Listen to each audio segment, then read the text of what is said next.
Xanımlar və bəylər, başlayıram ilk öncə 76-cı sualımızdan.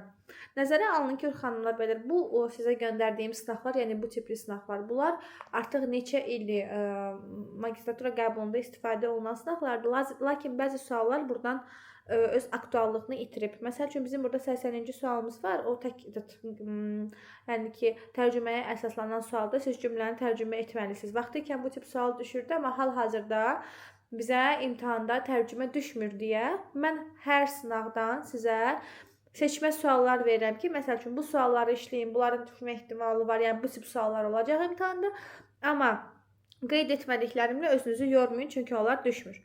İndi başlayıram 76-cı sualda. Mənə deyir ki, составьте предложение. Составьте предложение cümlə qurun deməkdir. Təəssüf ki, bu hissədə mənim sizə çox kömək edə biləcəyim bir şey yoxdur.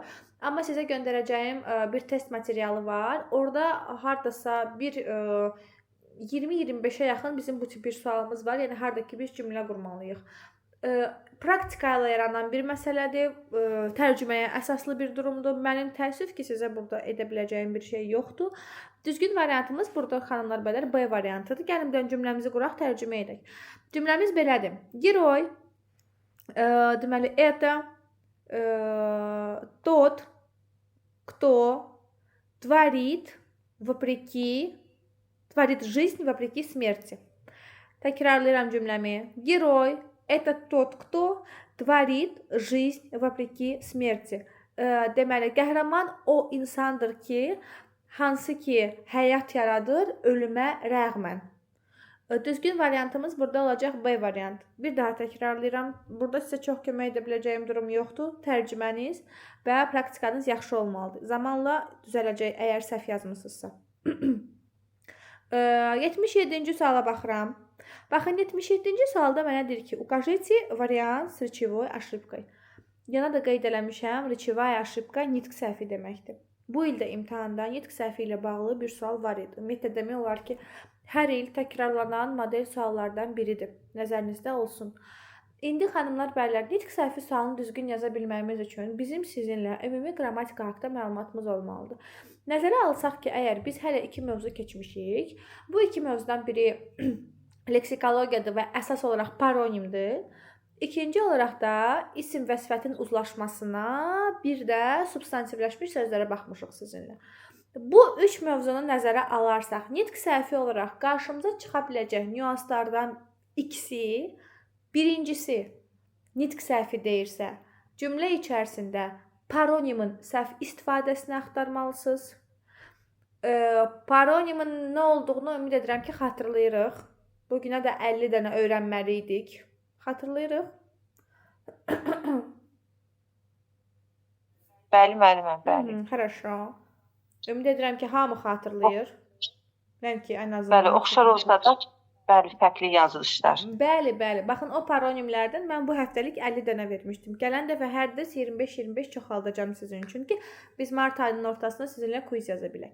İndi xanımlar, bəylər, əgər mənə hər hansısa bir cümlə düşürsə ki, укажите вариант с речевой ошибкой, укажите речевую ошибку, birinci axtarmalı olduğunuz şey cümlələrin içərisində paronimin səhv istifadəsidir.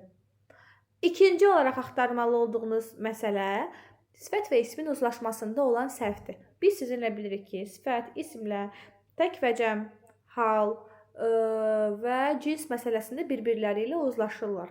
Elə ola bilər ki, cümlədə onların uzlaşmasını səhv olaraq verə bilər. Və üçüncü nüans, düzdür, biz hələ sizinlə bunu keçməmişik. İnşallah ki, gələn dərs yox, ondan sonraki dərsimizin mövzusudur. Say və ismin uzlaşmasında səhv ola bilər. Hal-hazırda 77-ci sualımızda D variantda, baxın, yanına da qeyd eləmişəm, say üstəgəl ismin uzlaşmasında səhv var. İzah edirəm, səhvimiz nədir? Baxın, aşağıda sizin üçün qırmızı ilə qeyd eləmişəm ki, bizim 2 dənə sayımız var. Oba, obi. Tərcüməsini bilən var. Oba, obi. Necə tərcümə olunur? Hər ikisi. Bəli, Azərbaycan dilinə hər ikisi deyə tərcümə olunur. Və oba say olaraq özündən sonra kişi cinsi ya da orta cins tələb edir. Obi özündən sonra qadın cinsi tələb edir. İndi D variantımızdakı səhvi izah edirəm sizə. Baxın, yanına yazmışam.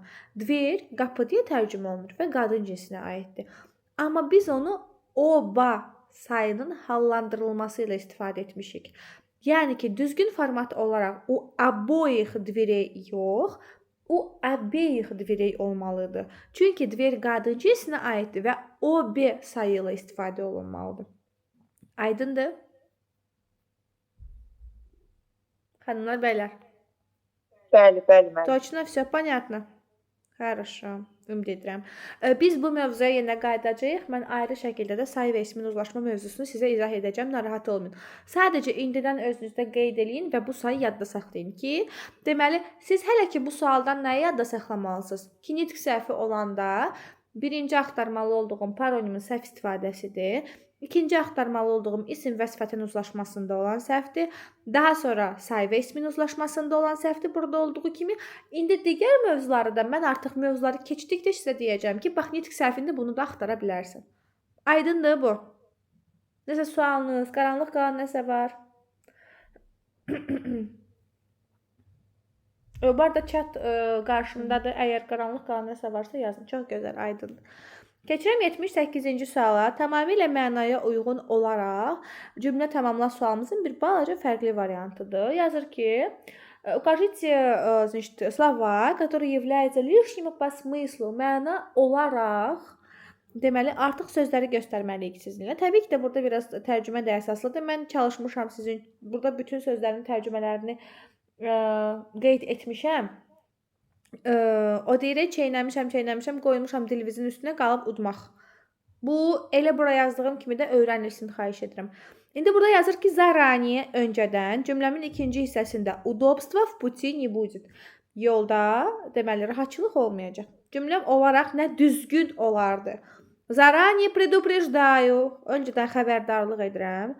Zaranее объявляю, öncədən elan edirəm və zaranее говорю, öncədən deyirəm ki, yolda rahatçılıq olmayacaq. Nə uyğun deyil, birinci və beşinci uyğun deyil. Zaranее читаю, zaranее смотрю ola bilməz. Öncədən oxuyuram, yolda rahatçılıq ola bilməz. Öncədən baxıram, yolda rahatçılıq ola bilməz. Ona görə də 1 və 5 də burada по смыслу лишние слова, məna olaraq səhv sözlərdir. Daha doğrusu bura uyğun olmayan sözlərdir. Aydındır? Xahiş edirəm hamınız, çox xahiş edirəm, ən azından Zoom chatına plus, minus qeyd eləyin ki, bilim ki, aydındır yoxsa deyil. Çünki mən bu aydındır məsələ hiss edirəm ki, bizim çox vaxtımızı alır və mən tam şəkildə bilə bilmirəm. Bizə başa düşülür tema yoxsa yox. Çox gözəl. Хорошо. Belə yazsaz çox sevinərəm, xanımlar, bəylər. Keçirəm 79-cu suala. Deyir ki, какое слово не может сочетаться со словом враг?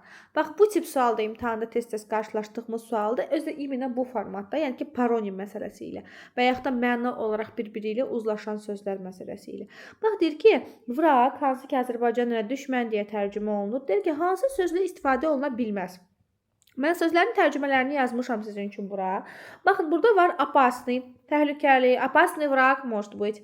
Яростный, qəzəbli vrag, яростный враг тоже может быть. Сильный враг, güclü də ola bilər. Düşünürəm ki, bunlar bizə biraz tanış sözlərdir də. Amma bizə tanış olmayan və qaranlıq qala bilən iki sözümüz var burada. C variant, bir də Y variantında.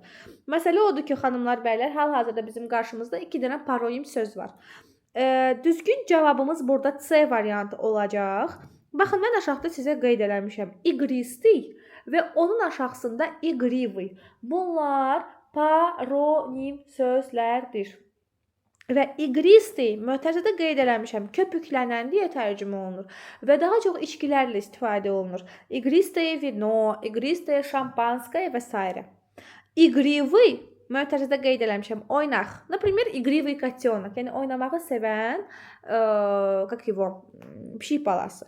C variantımızda mən köpüklənən düşmən deyə bilmərəm. Məna olaraq burada istifadə oluna bilməz. Skrytый isə gizli deyə tərcümə olunur. Vraq, düşmən. Skrytый isə deməli gizli deyə tərcümə olunur və gizli deməli düşmən ola bilər. Amma C variantımız iqristi vraq düzgün deyil. Bu əslində skrytый sözümüzdə bir paronimdir. Mən yeri gələndə onu da sizə izah eləyəcəm. Bunu düz yazmışam, sadəcə C variantını tam bilmədiyim üçün onu götürdüm. Əsas odur ki, düz qeyd eləmisiniz. Ümid edirəm ki, izahı da sizə aydındır. İndi gəlirəm. Bəli müəllim. Sərsən Aydın, amma burada biraz da məntiq. İqrida oyunlar sözündən götürə bilərdim. Ona fikir vermədim. ola bilər, amma elə bir mənada istifadə oluna bilər ki, vallahi o da düz gələ bilər. Dil avtomatda bizim bu Doğru. həqiqi məcazi mənalarımız biraz bizi yorur da arada. Ona görə biz gəlin %100 Mənasını əmin bildiyimə olduğumuza. görə digərləri ilə hamısını Hə. uzlaşdırdım. No, vəsə. Gəlir, bu gəlmir. Ona görə seçdim. Sövs düz elədiniz. Əsas oda düz cavabınız düzgündür. İndi gəlim 81-ci suala. Baxın 81-ci sual 80 deyirəm ki, o dedik ki, imtahanda düşmədiyinə görə özümüzü yormuruq. İzah eləyəcəm indi sizə 81-ci sualı. 81-ci sualımız nə sualdır? Keçən dərs sifət və ismin uzlaşmasından sonra mən sizə substantivləşmiş sözlər izah eləmişdim. Həm isim, həm sifət kimi istifadə olunan sözlər. Ümumiyyətlə yadınıza salıram, substantivasiya nədir? İsimləşmədir. Yəni ki, başqa bir nitq hissəsinə aid olan sözün isim kimi istifadə olunma durumudur. Və bu sual, məsəl üçün keçən il yox, ondan öncəki il imtahanda D variantının 20-ci sual olaraq qarşımıza çıxan suallardan biri idi və bu sualları mən spisak olaraq əslində kitabda sizə qeyd eləmişəm. Lakin bu hal-hazırda prioritet olan mövzulardan biri deyil. Hal-hazırda bizim üçün vacib olan mövzular paronimdir. Öncə paronimdən sonra öyrənəcəyimiz suallar, sözlər bunlar olacaq.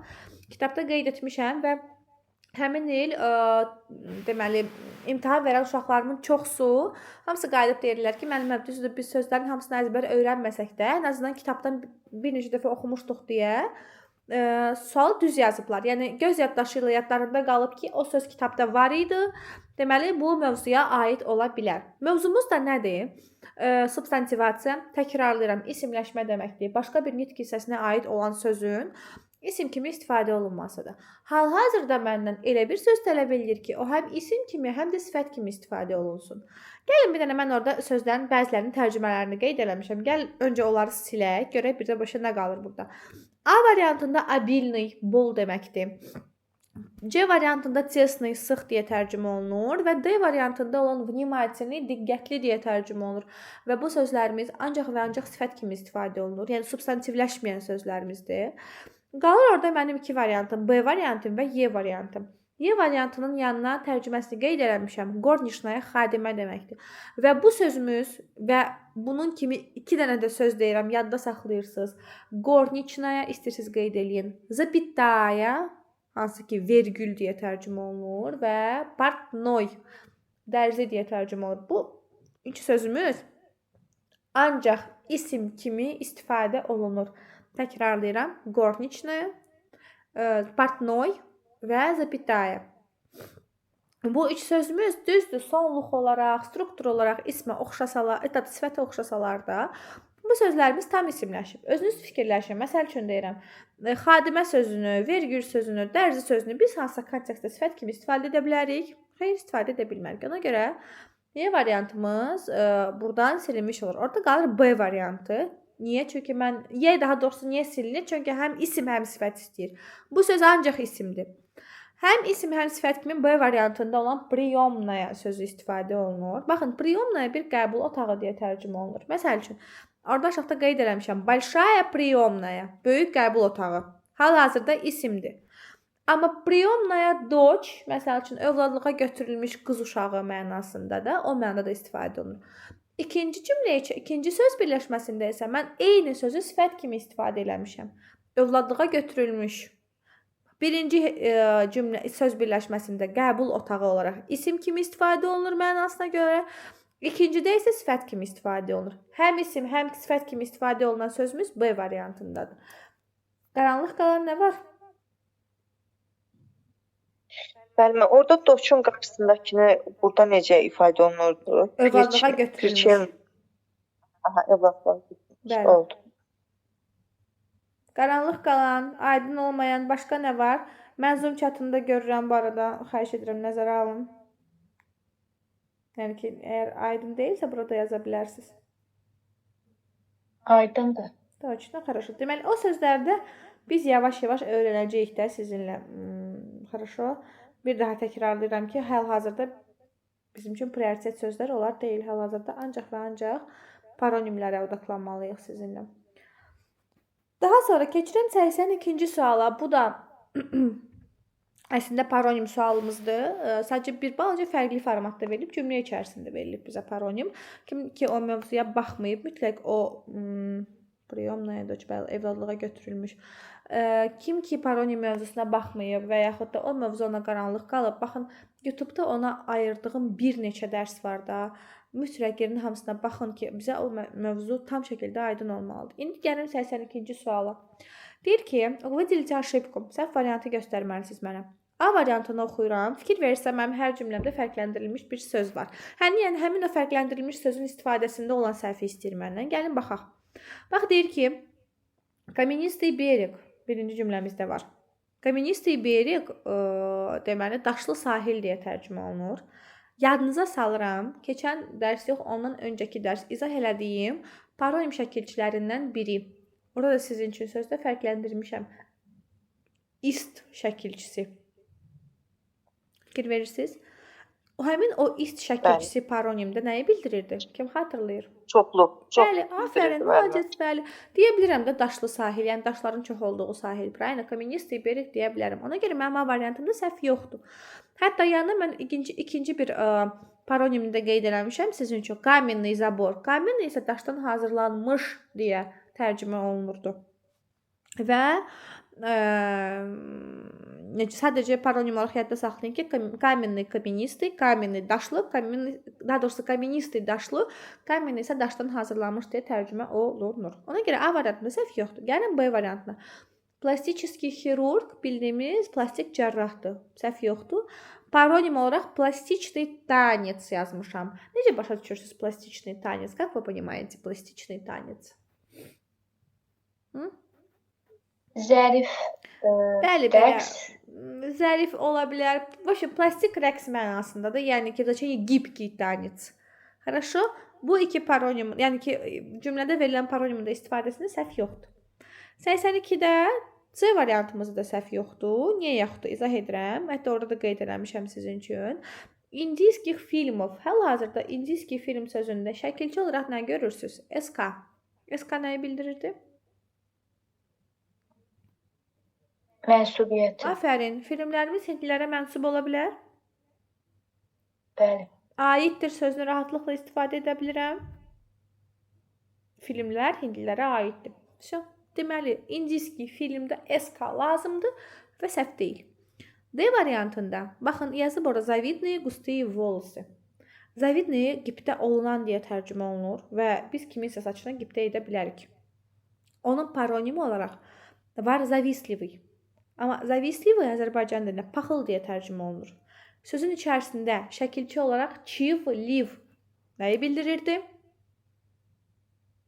İnsana aid olurdu. Bəli, yəni ki, insana və yaxud da insan xarakterinə aid olma durumunu izah edirdi bizə. Завистливый xarakterdə deyə bilərəm. Правильно? Поэтому D variantında завидные густые волосы düzgündür. E variantında qeyd edib. День был заботливый и тревожный. Заботливый sözündə yenə sual verirəm. Nə var? Nə şəkilçisi var? Liv. Ay sağ ol. Liv şəkil. Ay sağ ol. Liv şəkilçisi normalda insana və yaxud da insan xarakterinə aid olmalı idi. Ona görə день заботливый deyə bilmirəm. Əgər mən demək istəyirəmsə çox qayğılı gün idi, çətin gün idi, problemli gün idi, deməliyəm, bax aşağıda yazmışam. Заботный день. Paronim olaraq заботный день. А вот заботливый qayğıkeş deyə tərcümə olunur və заботливый человек, заботливая мама, заботливый муж, например. Правильно? İnsana insan xarakterinə aid olur. Ona görə Y variantında səhv var. Aydın olmayan nədir? Buyurun. Что непонятно?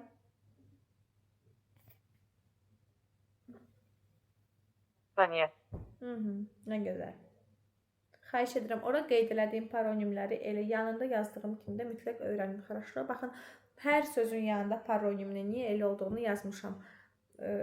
Пожалуйста, будьте внимательны. Gəlin 83-cü suala. Bu tip sual da son zamanlar populyar suallardan biridir. Ona görə izah edəcəm artıq sizə. Normalda bundan öncə, yəni keçən ilə qədər bu sual düşmürdü deyə izah eləmirdim. Bu il deməli modelə salınıb, böyük ehtimal ki, qarşımıza imtahanda da çıxa bilər. Deməli, выделите слово, kısaca bu sual düzgün cavab vermək üçün bizim azdan çoxdan qrammatika biliklərimiz olmalıdır. 83-cü sualdan davam edirəm. Выделите слово, которое отличается от других. Digərlərindən fərqlənən söz istəyir məndən. Yəni fərqlənən söz dediyim zaman nəyi nəzərdə tutur burada? Bizim 5 sözümüz var. Bu 5 sözdən 4-ü məsəl üçün deyirəm, hər hansısa bir qaydaya aiddir. Məsəl üçün hal-hazırda da qabağımızda olduğu kimi də sizə göylə fərqləndirdiyim sözlər portfel, rul, gvozdь, otel.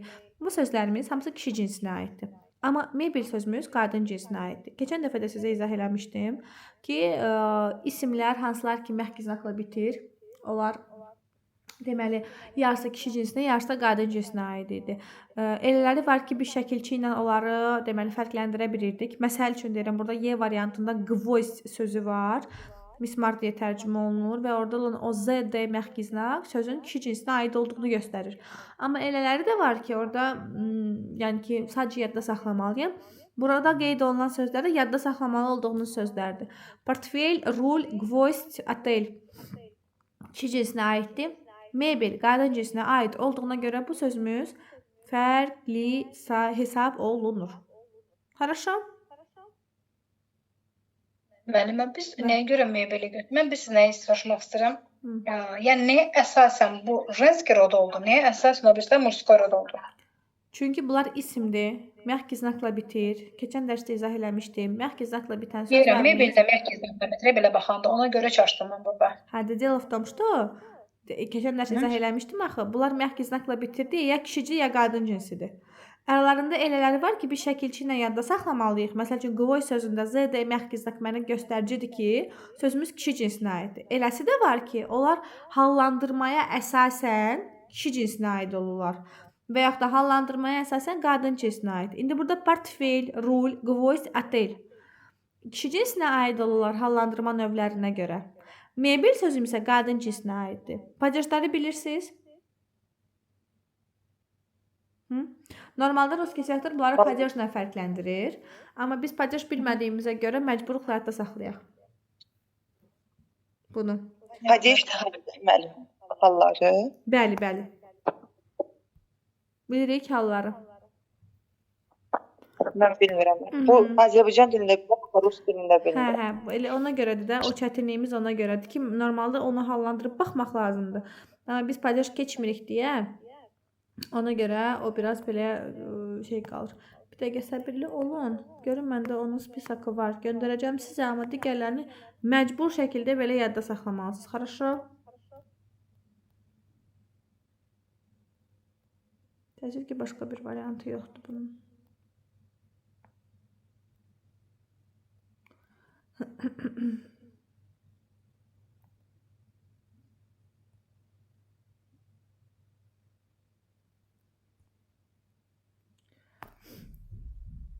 Tak, mən sizə deməli məhz znakla bitənlərin kişi qadın cinsinə aid olan spisakını göndərirəm qrupa. Bəziləri burada var. Baxarsınız, если что. Şə, attım material qrupuna.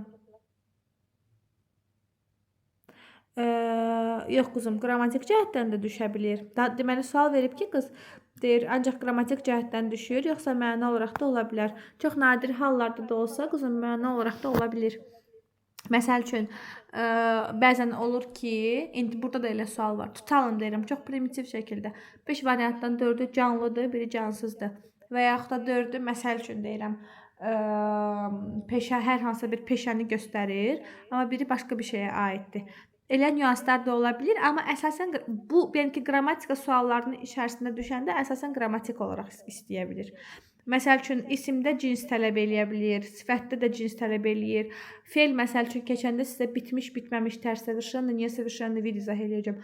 O ola bilir ki, bu sualların içərisində də var idi ondan. Ona görə yəni siz orada artıq nitq hissəsinə baxmalısınız. Biraz o məsələlərə baxıb ancaq başa düşə bilərsiniz ki, burada nədir. Qaranlıq qalan başqa nəsə var?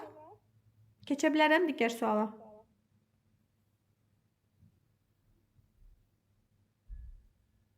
Хорошо. Keçirəm 84-cü suala. Deməli 84-cü sual tamamilə söz bazamızı yaxşılaşdırmaq üçün və yoxlamaq üçün verilən suallardan biridir. Deyir ki, выделите верное толкование слов. Sözlərin düzgün məna olaraq açıqlamasını göstərin. Bizim burada düzgün variantımız birinci olacaq. Nauka. Sistema nauka nədir? Elmdir. Sistema знания о закономерностях в различных отраслях. Və üçüncü, kommersiya. Торговые операции, проводимые с целью прибыли. Gəlir gətirilməsi üçün istifadə olunan həmin o alver prosesi. Bir deyək də alver prosesi. Amma digər hamısında qaranlıq qalan və yaxud da nəsə düzgün istifadə olunmayan bir nüans var. Sözlərin tərcümələrinə də artıq bir zəhmət hamı girir və baxır. Onu da yazıb verməyəcəm sizə. Хорошо? Daha sonra gələm 85-ci suala. Bax, bu çox qəşəng sualdır. 85-ci suala deyir ki, выделите ошибку в подборе близких по значению слов. Elə birinci dərs başlayanda, leksikologiya mövzusunu mən sizə izah eləyəndə, deməli, sinonim və antonimlə bağlı bir neçə nüans dedim sizə. Hər şeydən öncə ondan başlayaq. Yadınıza salıram ki, sinonimlər yazda və tələffüzdə bir-birlərindən fərqlənib, yaxın mənalı olan sözlərdir. Amma biz deməli sinonim seçə bilməyimiz üçün bu arada sinonimi bizə biraz fərqli də verə bilərlər. Yəni məsəl üçün mətndə göstərilə bilər hər hansısa bir söz, onun sinonimi tələb oluna bilər və yaxud da qrammatika suallarının içərisində bizdən sinonim və yaxud da antonim tələb edə bilərlər. Yəni məsəl üçün deyə bilər укажите синоним və yaxud da yaza bilər ki, укажите близкие по значению слова.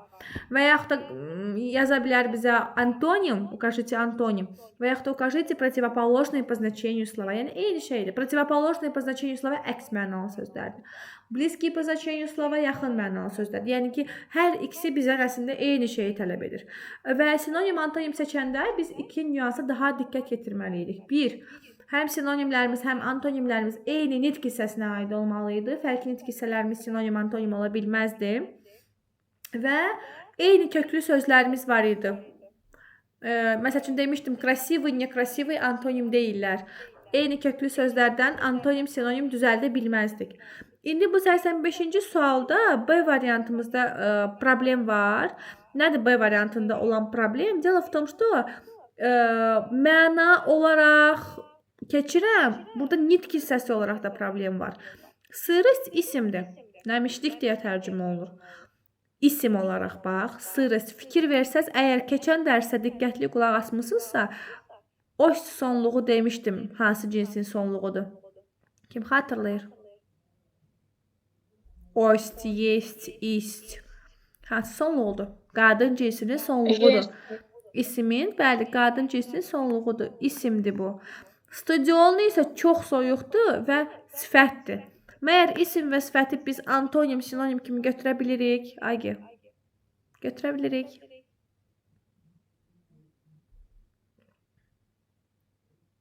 Xeyr. Xeyr, müəllimə. Bəli. Eyni nitq hissəsinə aid olmalıdır. Bəli. Çünki istəyirsiniz o fərqli sözlər, fərqli nitq hissələrinə aid olub da mənaca oxşar olsalar belə götürə bilmərik. Qrammatika mənə icazə vermir fərqli nitq hissələrini sinonim ya da antonim olaraq götürməyə. Aydındırmı? Digər hamısını tərcüməsində yazmışam sizin üçün, baxarsınız. Qoşanda sıfırlanır, bilmirəm niyə. Всё.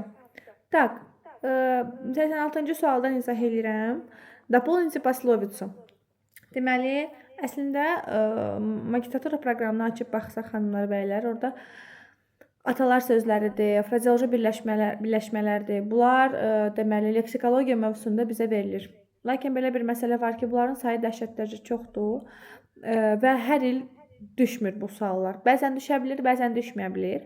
Ona görə vaxtımız qalarsa əgər bu mövzulara baxacağıq, təbii ki də öyrənəcəksiniz, amma ki böyük ehtimal ki çatdıra bilməyəcəyik. Ona görə bir atalar sözdür, bir frazeoloji birləşmədir. Bu tip nəsə düşərsə imtahanda tamamilə tərcümə əsaslı yazmaq məcburiyyətindəyik.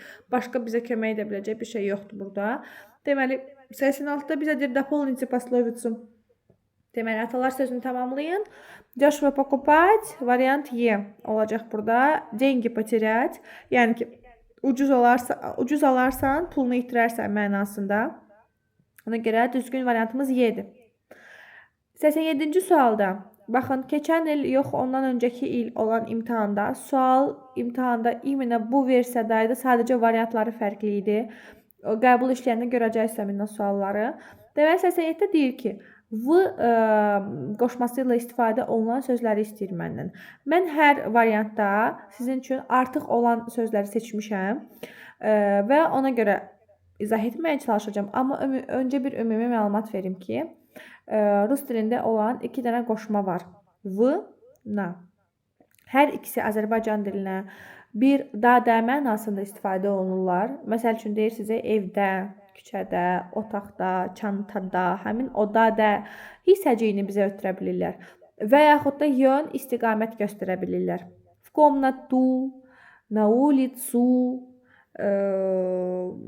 bunları da bizə deyə bilərlər. Yəni ki, bu mənaları da bizə ötürə bilərlər. Və həmin bu iki v və na, bunların fərqi ondadır ki, deyəcəksiniz müəllimə mənaları eynidir. Bəs fərqi nədir? Fərqi ondadır ki, v biz daha çox istifadə edirik qapalı məkanlarda. Na isə daha çox istifadə olunur açıq məkanlarla. Düzdür, bu qaydaya uyğun olmayan və istisna hallarda istifadə etdiyimiz sözlərimiz də var. V və na'ya biz ayrı bir mövzu olaraq mütləq imtahanda baxacağıq. Daha doğrusu izah verəcəm sizə. Lakin hələ ki ümumi olaraq yadınızda qalsın.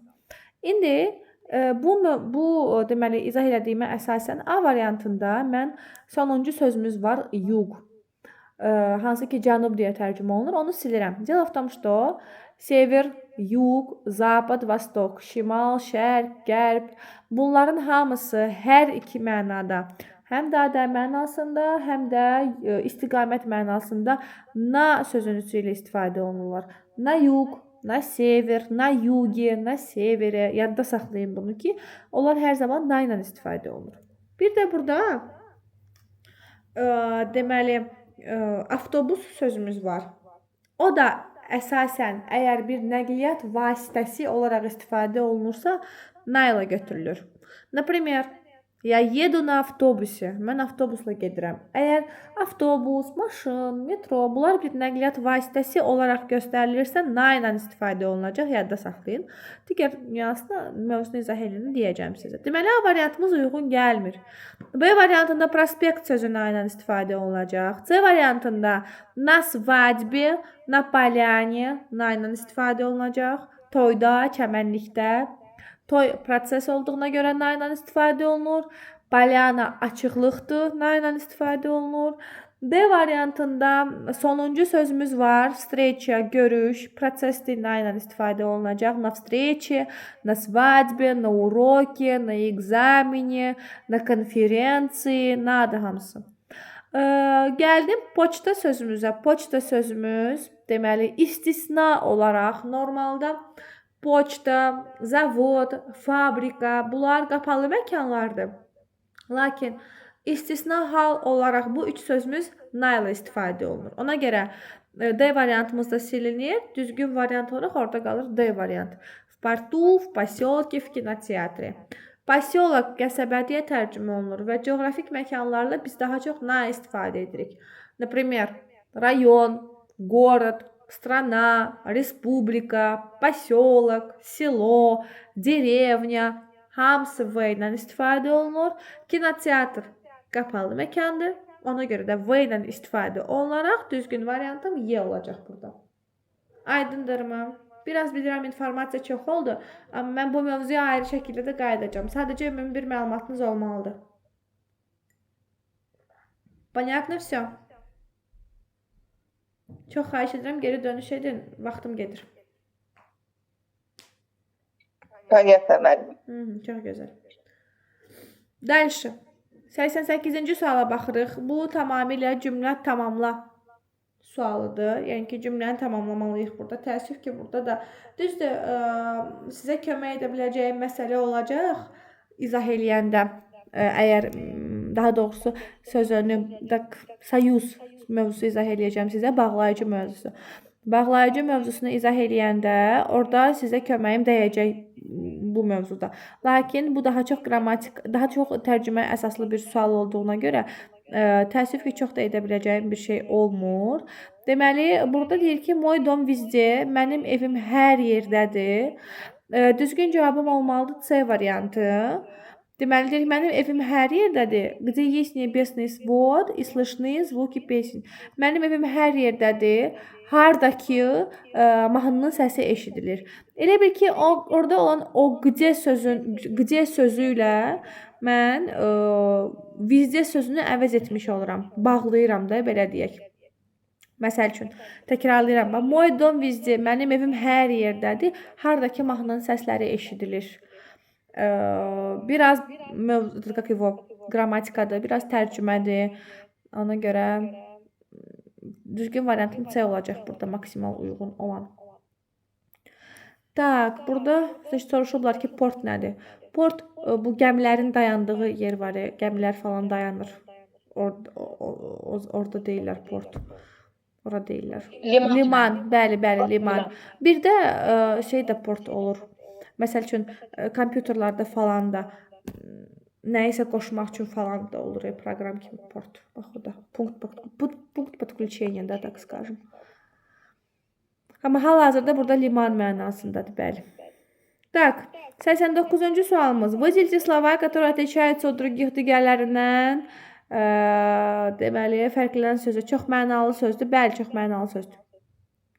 Fərqlənən sözləri istəyir bizdən. Deməli, əgər mənalara baxsaq, burada artist, taksist, pianist, solist bu sözlərimiz hamısı peşədir. Amma aferist, alpinist və turist bunlar peşə deyillər. Məsələn, alpinist və turist hobbi olaraq ola bilər. Aferist bu ümumiyyətlə tamamilə başqa şeydir ona görə. 1, 4, 5 və 6 bu sözlərin bir ümumi ortaq bir nöqtəsi var ki, bunlar peşə bildirirlər. Amma 2, 3 və 7 hobbi və tamamilə fərqli mənada istifadə olunan bir söz olduğuna görə düzgün variantım olacaq variant D. Все понятно? Müəllimə, burada solist var, o da adam mənasındadır. Hə, turist də adam mənasındadır.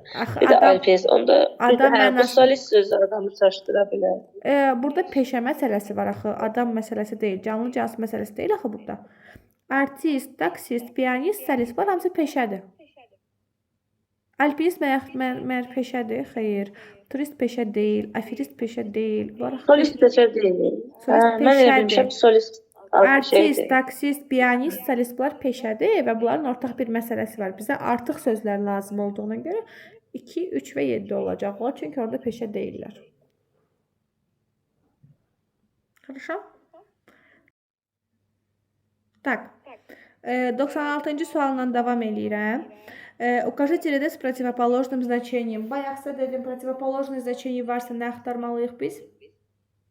Antonimi. Da. Antonim axtardığımız zaman nəyə diqqət etdirməliyik? Əks mənalı sözlər. Bəli, eyni nitq hissəsinə aid olmalı deyirlər. Düzdür?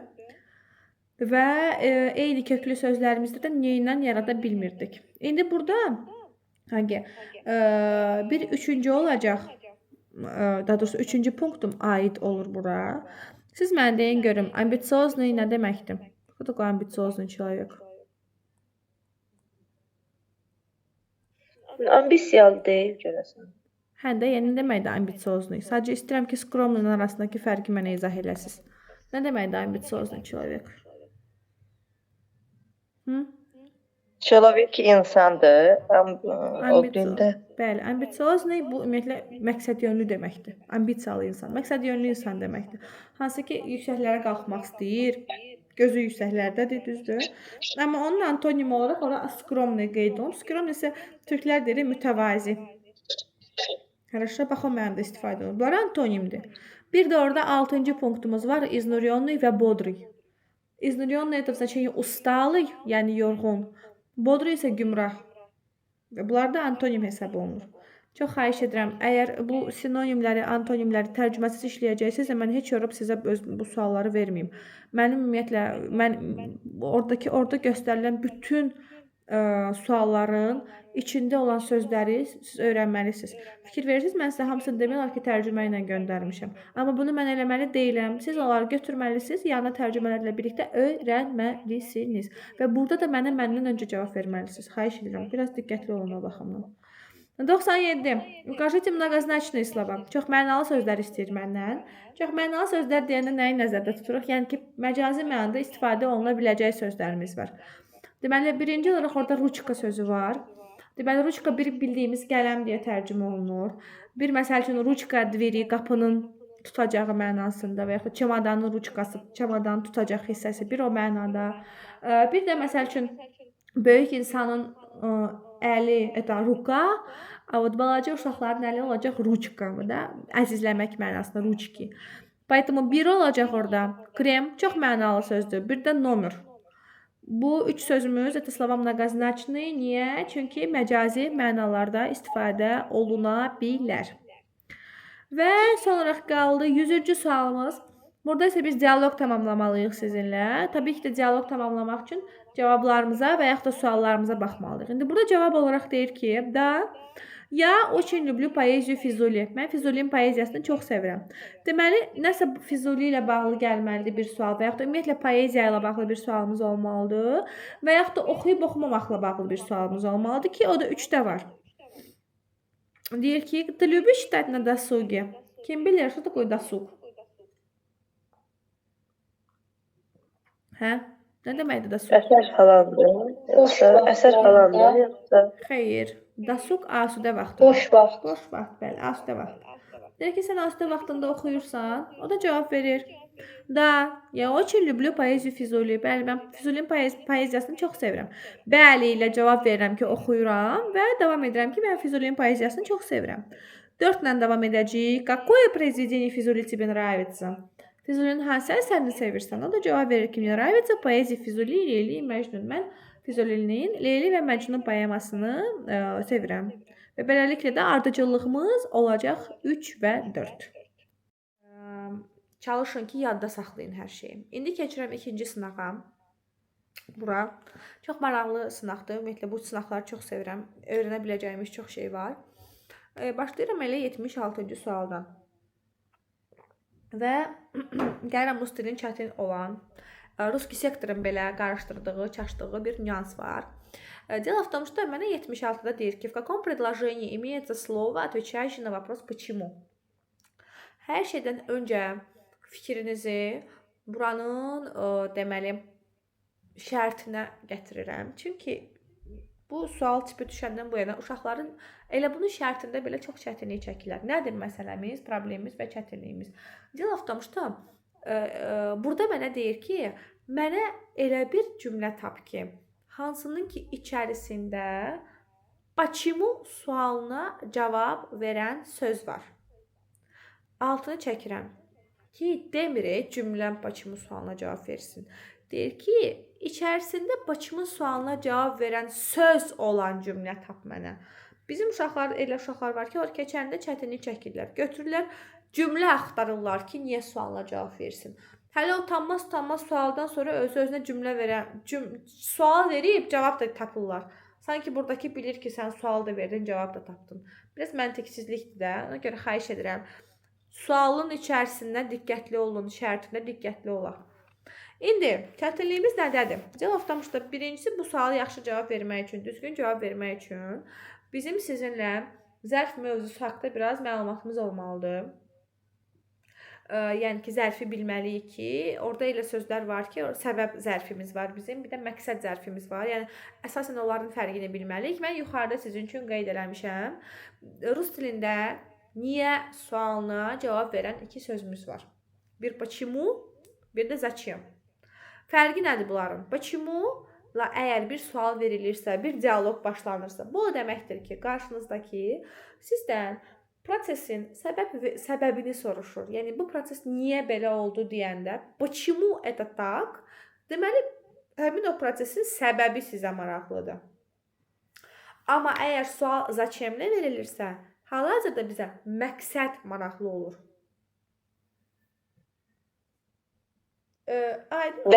Zачем nəyə görə?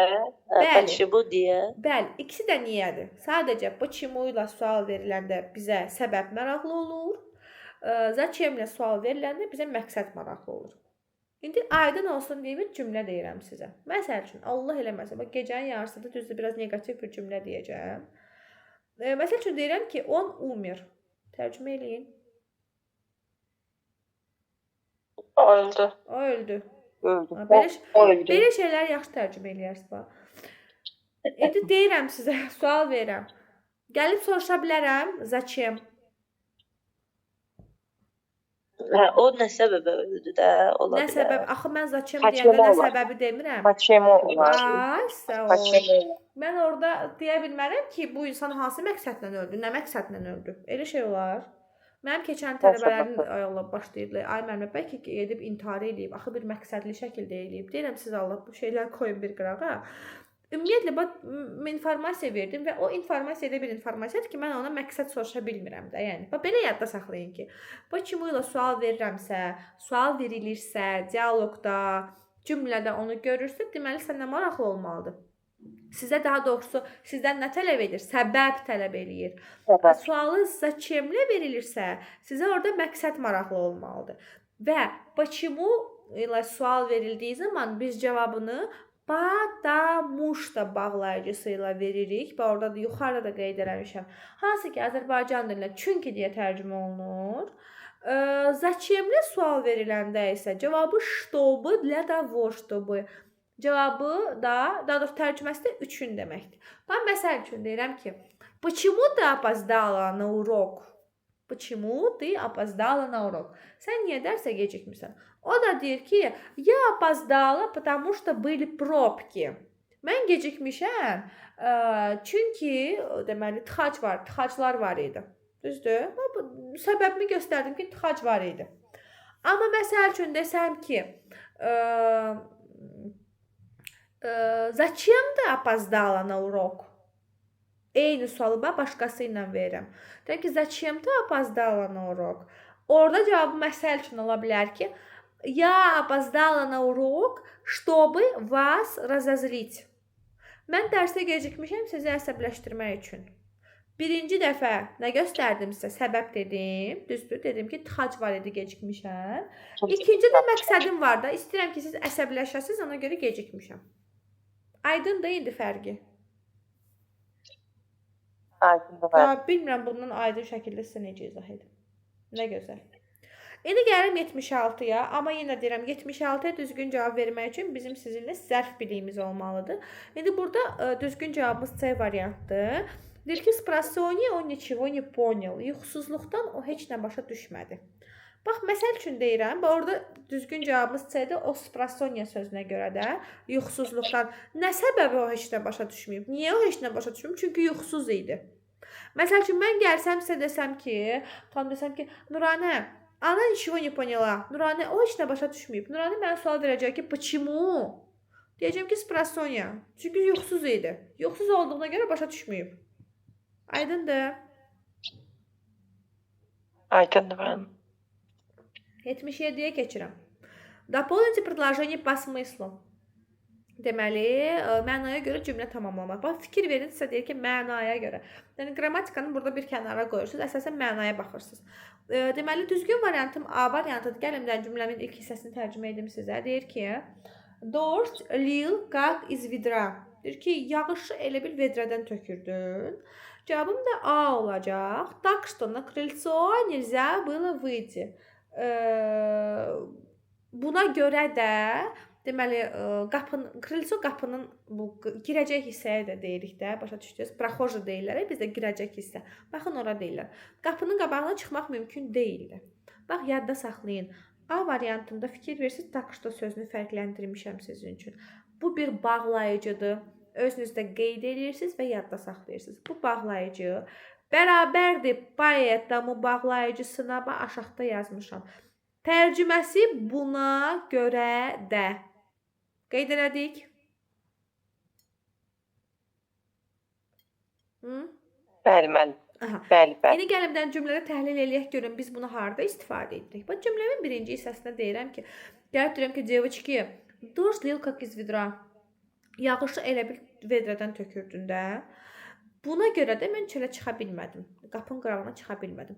Birinci hissədə mən sizə səbəb göstərdim, yağış yağırdı. İkinci hissədə də informasiya verdim. Yadda bax aşağıda yazmışam. Əgər birinci səbəb sonra informasiya gəlirsə, səbəb nədir? Yağış yağır deyə çıxa bilməmişəm də çölə, düzdür? Ona görə də səbəb və informasiya məsələsində ortaya так что yoxdursa qardaşı поэтому qoya bilərsiniz. Təkrarlayıram. Так что поэтому sinonim bağlayıcılardır. Tərcüməsi buna görə də harda istifadə edirəm? Birinci hissədə səbəb, ikinci hissədə sizə əgər informasiya verirəmsə. Все понятно? Bəli, bəli, tərcümə də eləyəndə elə uyğun gəlir. Bəli, bəli. B-də. Da. Hə, bu variantlara baxdım, yəni təxminən belə tərcümə başa düşdüm deyə elə bir dənə Хорошо. Mütləq o dediyimi də qeyd eləyin. İndi də yadınızda qalsın. Хорошо? Fikir versəz çalışıram hər mövzuya az-az toxunum ki, biraz məlumatımız olsun. Gələm 78-ci sual. 78-ci sual tamamilə sözün mənasına aid olan bir sualdır. Deyir ki, специальное оборудование, специальное, значит, оборудованное, что это там? Görə bilmirəm söz. Специальное оборудованное помещение для научных исследований, научных работ. Deməli, elmi işlər üçün nəzərdə tutulmuş, təhciz olunmuş bir yer, o da nədir? Laboratoriyadır. Düzgün variantım ad. Gələm 79-cu suala. Выделите ряд, где имеется ответ на вопрос где sualına cavab verən sözlər istəyir məndən. Deməli, где Azərbaycan dilinə harda deyə tərcümə olunur və təbii ki də aydın məsələdir ki, məkan tələb edir məndən. Və məkan, bəli. İndi baxaq görək bütün variantlarımıza. Bax, deməli 79-da A variantında deyir ki, kosmonavты совершили полет на Луну. Deməli, kosmonavtlar Aya uçuş gerçekleştirdilər. Bax, fərqləndirmişəm. Na Lunu, Aya. Вопрос куда? Hara? Bayaqda saxlayın. Kuda, hara? B variantında вошли внутрь, içəriyə daxil oldular. Куда? Внутрь. Hara? İçəriyə. Тоже куда. Пловец подплыл к берегу. K-nın ümumiyyətlə mənalarından biridir. Yadda saxlayın. K Azərbaycan dilinə bir yanına, tərəfə, bəzən gilə deyə də tərcümə oluna bilər. Например, к бабушке, к подруге, nənəmgilə, məsəl üçün, rəfiqəmgilə. Bir də yön bildirə bilər də, yəni istiqamət bildirə bilir. Daha sonra ona görə к берегу, sahilə deyə tərcümə olunur, sahilə tərəf. O da kuda sualına cavab verir. Y variantında в страну, ölkəyə. Тоже куда sualına cavab verir. Qalır orada D variantımız. Putniki заблудились в гремучем лесу. В лесу. Meşədə. Где в лесу? Biz v və na mövzusuna ayrı gələndə də mən sizə izah eləyəcəm bu durumu. İndi də yadda saxlayın. Ən azından bu sonluqlara mı deyim, bu istifadə qaydalarına mı deyim, yadınızda qalsın. Keçirəm 80-ci suala. Укажите слово, которое является существительным. Bayaq biz bu mövzuya toxunmuşduq sizinlə. Substantivləşmiş sözlər mövzusudur bu. Və burada məndən elə söz tələb olunur ki, hansı ki isim kimi istifadə olunur. Дело в том, что bax o bənövşəyi rənglə sizə fərqləndirdiyim sözləri двой, больной, учительская, дежурная. Bunların tərcümələrinə baxılır, öyrənilir, yadda saxlanılır. Bu sözlərimiz həm isim, həm sifətdir. Ancaq sifət deyil axı. Daha doğrusu ancaq isim deyil. Amma bizə deyir ki, isim kimi istifadə olunan sözümüzdə bayaq bu sözü sizə demişdim. Запятая. Necə tərcümə olunur? Vergül olaraq. Və demişdim ki, bu sözümüz sifət kimi istifadə oluna bilmir. Başqa hansı iki sözümüz sifət kimi istifadə oluna bilmir?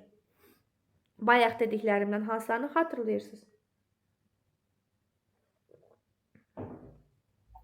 Vergül idi, zapyataya. Biri vergül idi, digər ikisi var idi. Hansı iki söz dedim? Hansılar ki, ancaq isim kimi istifadə olunur? Niyə qeyd eləmirik biz o sözləri? Niyə yadda saxlamırıq?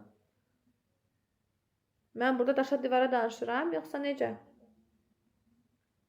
Mənə Fadimə deyildi.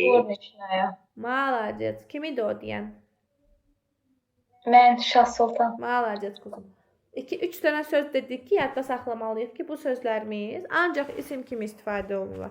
Hansıları idi bunlar? Deməli, запятая, горничная, bir dənəsi də qaldı.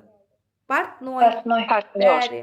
Bu üç söz ən az, bax 10 dəqiqə qabaq 3 dənə söz demişəm, yadınızda qalmayıb. Niyə? Balıq yağı alım verim hamınıza, yaddaşımızı yaxşılaşdıraq deyə. Yadda saxlayın o sözləri. Digər sözlər isə onlar həm isimdir, həm sifətdir. Xahiş edirəm hamısının tərcüməsinə, istifadə yerinə baxılır, yadda saxlanılır. Üstündən də balıq yağı içirik ki, beynimizdə otursun. Keçirəm 81-ci suala. 81-də mənə deyir ki, укажите предложение, где употреблено числительное. Deməli, say, hansı cümləmizdə say istifadə olunub. Deməli, xanımlar, bəylər, belə bir məsələmiz var. Düzdür, bizə bu tip bir sual düşmür, lakin burada elə bir nüans var ki, onu mən sizə deməliyəm. Hər şeydən öncə onu yada saxlayaq ki, bu səhv etmirəmsə Azərbaycan dili qrammatikasında da belədir. Sayın ümumiyyətlə digər nitq hissələrindən fərqi nədir? Odur ki, biz sayı həm rəqəmlə qeyd edə bilirik, həm də hərflərlə yaza bilirik. İndi burada baxın, hər cümlə içərisində sizə bir sözün altından xətt çəkmişəm. Pyaterka, beşlik, semyorka, yeddilik, troyka, üçlük, parami, cüt. Bax, bunlar say deyillər. Pyaterka, semyorka, desyatka, dvoyka, troyka, ne знаю. Bunların hamısı isimdir. Nə ikilik, nə beşlik, nə yeddilik. Yəni, bunlar say deyillər. Hamısı isim olaraq götürülür. Məsəl üçün, Y variantında şli parami cüt gedirdilər. Bu da isim deyil, istədi say deyil. Ona görə Y variantında getdi. C variantında dvoye bryuk. Heç eşitmişsiniz belə sayılar. Dvoye, troye, çetvera, pятера, шестеро. Qarşınıza çıxıb?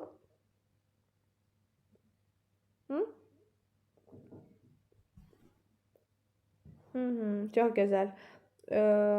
Mən düzdür keçən cəhdə olan tələbələrə izah eləmişdim. İndi bu dəfə düzdür hələ izah eləməyəcəm. Çünki bu ayrı bir mövzudur. Gələn dərs yox, ondan sonraki dərs keçəcəyi mövzudur. Sadəcə yadda saxlayın ki, dvoye bu bir saydır. Nə saydır, nələrlə istifadə oluna bilər, necədir? Bunların hamısını mən 5-ci dərsdə sizə izah eləyəcəm, yaxşı? Ona görə bunu hələ ki saxlayıram, amma düzgün variantım C variantıdır.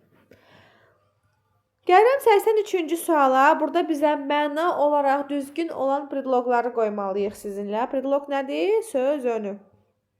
Əgər səhv etmirəmsə. Deməli,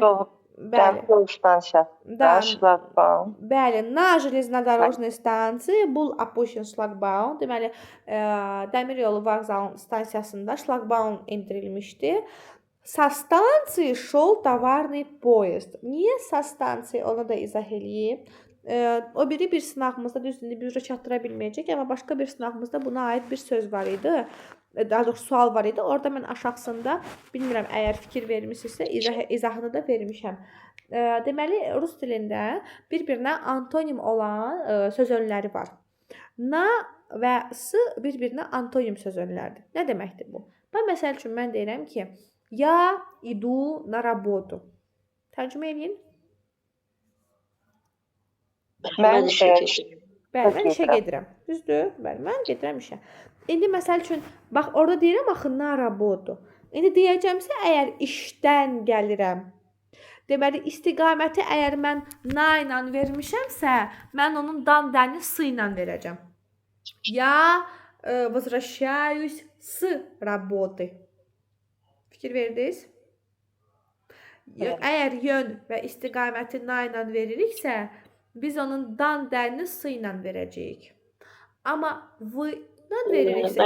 Bəs ot nədir? Ot da dan dəndir, amma ot daha çox canlılarla istifadə olunur. Məsəl üçün, ya получила письмо от брата. Mən qardaşımdan. Düzdür, onun cansızlarla istifadə olunan formatı da var, izah eləyəcəm, amma əsasən canlılarla istifadə olunur. İndi siz hələ ki, nəyi yada saxlayırsınız? Na, s bir-birinə antonimdirlər. Eyni şəkildə də v, iz bir-birinə antonimdir. Məsəl üçün deyirəm ki, ya idu v şkolu. Mən məktəbə gedirəm. İstiqaməti nə ilə verdim? V ilə verdim. Düzdür? V şkolu. Onun dan dənini izlə verəcəm. Ya возвращаюсь из школы. Mən məktəbdən qayıdıram. Dan dən. Хорошо. İndi burada da на железнодорожной станции был опущен шлагбаум. Sa станции шел товарный поезд. Stansiyadan deməli yük deməli qatarı gəlirdi. Хорошо?